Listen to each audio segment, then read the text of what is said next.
Okay, you guys. So this is part three. Last time we left you guys, we were talking about advantages of group and individual behavior. So that we can go ahead and we can talk about what each of those are, so you guys know what is going on here. So when I left you guys off, we were talking about groups having advantages in going ahead, and they have protection, basically protection from predators. Um, that is the probably one of the number one advantages. They also help take care of each other's young. Hunting is another advantage of being in a group. Another advantage of going ahead and being in a group is that um, when we're going ahead and finding mates, it is easier to find a mate in a group versus if you live alone, then you have to go out and find the mate. Also, with hunting, this means like finding food, right? So if you're able to find food, right, you're able to survive and you're able to reproduce. And remember that success in biology means that you're able to survive and reproduce. Also, if you're finding food, you're able to go ahead and you have to share that food with the group. That is probably one of the disadvantages, but the fact that you're able to find food increases your chances of survival. Okay, so for individuals, a couple of things, right? So individuals, it means that they live alone. So basically, remember if we were talking about the mountain lions, they go ahead and they live on their own, like out in the mountains. They need their own space, and the main reason that they needed space was they had to go ahead and they had to hunt by themselves and find their own food. So hunt, individuals they hunt alone, right? They only interact with others if they have to go ahead and to compete or if they have to mate.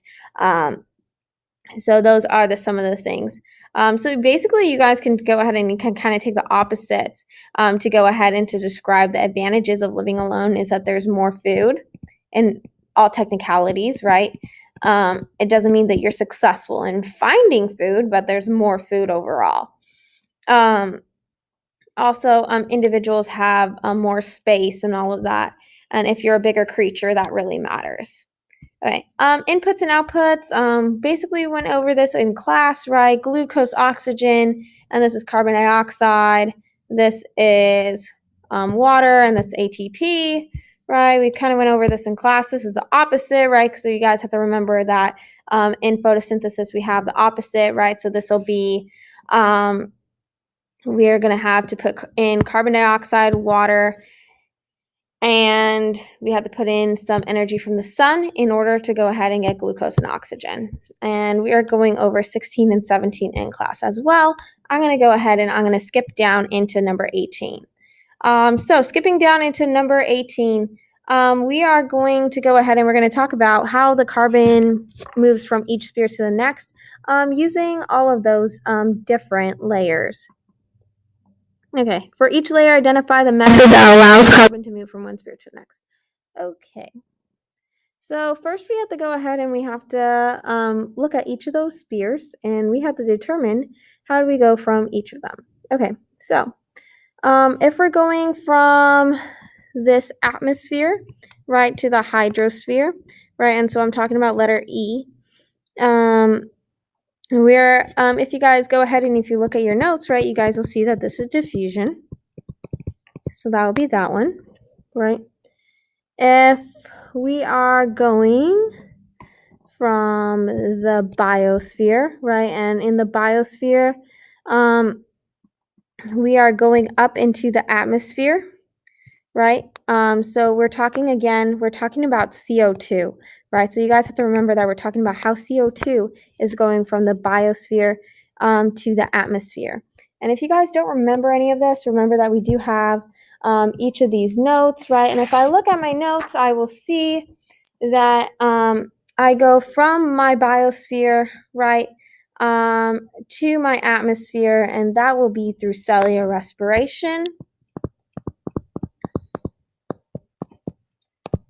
So I go ahead and I write that. Okay, my next one, right? I'm going from my atmosphere to my biosphere, right? And so this is my biosphere. This again is my atmosphere. So I go ahead and I talk about that. And if I look at my notes, I will see that I'm going ahead and this biosphere. So these are the trees. So the trees take in CO2. So this is going to be photosynthesis. And that will be that one right there. My next one would be going ahead and going from my geosphere into the atmosphere. So if I'm going to go ahead, if I'm going to go into the geosphere, into the atmosphere, right, I would have to go and release CO2 from the geosphere.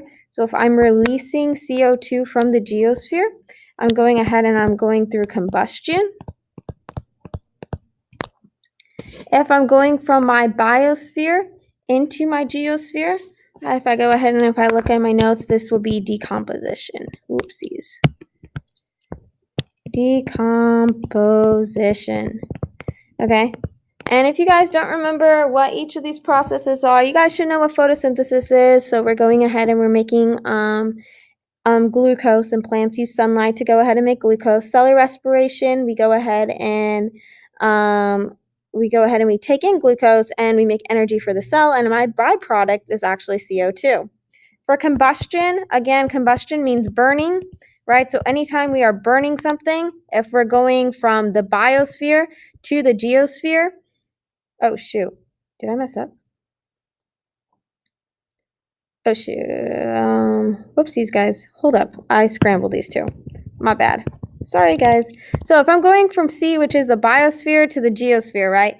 And if I'm going to go ahead and I'm going to go through these two spheres, right? This means that something has died. So this one is actually decomposition. I scrambled the two answers. I'm so sorry, guys. Composition, which means that something is dead or died. DEAD. Dead and rotting, right? If something is dead and rotting, it goes through decomposition. So you were in the biosphere and then you go into the geosphere, right? If you're in the geosphere and then go to the atmosphere, that is combustion. So combustion, again, is when you guys go ahead and you burn something.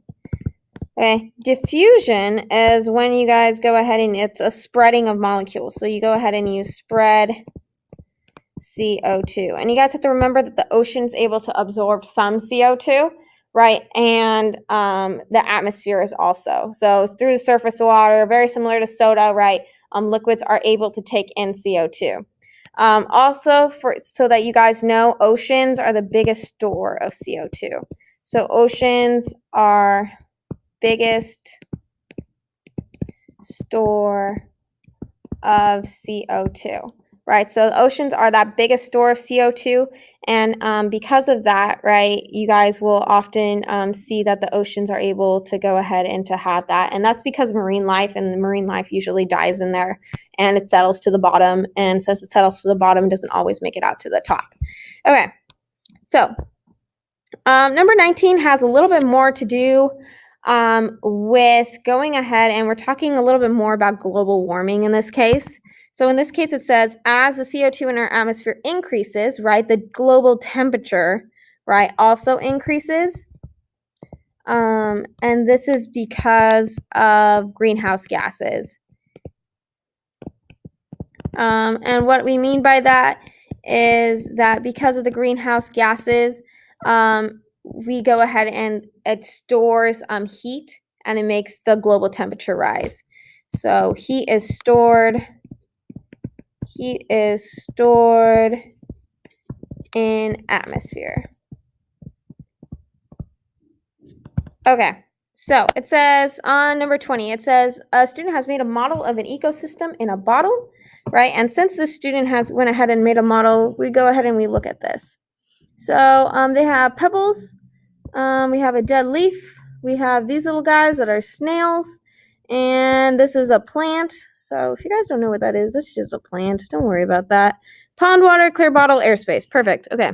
It says, what organisms are providing a source of oxygen? So if I look at this, right, and what is providing oxygen, right, and I know that the plant, right, provides oxygen through photosynthesis, right? So it does this through photosynthesis. Okay, and it says what processes are making, oh, sorry, This one would be photosynthesis.